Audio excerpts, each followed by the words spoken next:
Hey everybody, I have figured out a way to make a document camera out of a phone or an iPad and use it at home, and I wanted to share how to do it for free. I didn't have to buy anything at all. First thing I'll do is I will share my screen so you can see a few things. Here. And I don't need two pictures of myself. I'm going to move this away for now. I want to show you a picture of my rig. Sorry. This is what I've done to move my iPhone up high enough above my writing surface. I have this stand that I brought from the school. It actually doesn't work that well, so I had to use a piece of wood, some elastics, and a binder clip to get it just the right, well, and a box to get them just the right distance apart to make a really great whiteboard for myself. I've seen other people use Lego or cans, whatever you've got to do to suspend your iPhone or phone or iPad up in the air. Go with it. It doesn't matter what it looks like. The program that this works with is called Discord, D-I-S-C-O-R-D,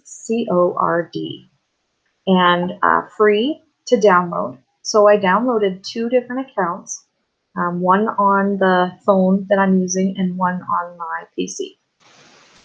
I created two different accounts, like one is Lori's phone, one is Lori's computer, and then I just need to make them talk with each other. So it's really easy. I've asked it to dial. I have to shut the audio off both. No mics on either one, and that works. And I want to have the camera on my phone one though. And you can see that projects my whiteboard. And you can do a little pop-out window and put this whiteboard on the screen sort of as big as you want. And now I can use whatever I want. I could write a message to the kids or do some math problems, or perhaps I prefer to use paper and a pen. So this works great. Just to clarify how you go about recreating this for yourself, the software is called Discord.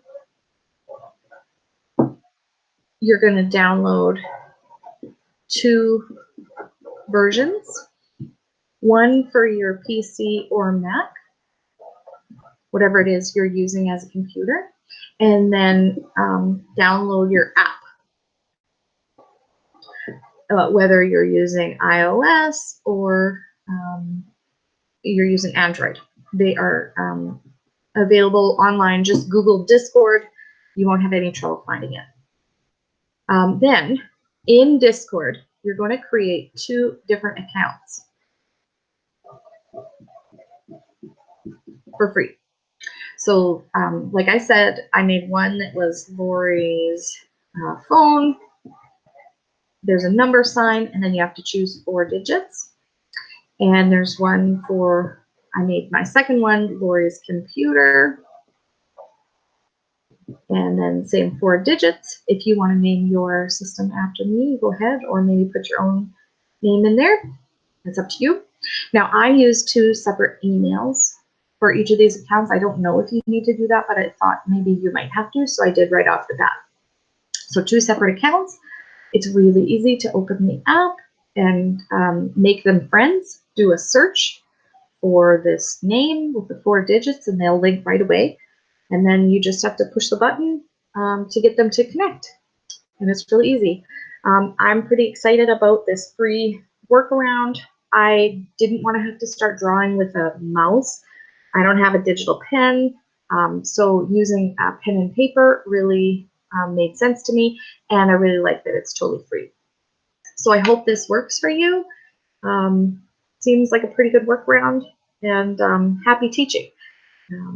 Good luck, everybody. Maybe we need it. And I'll stop recording in a sec.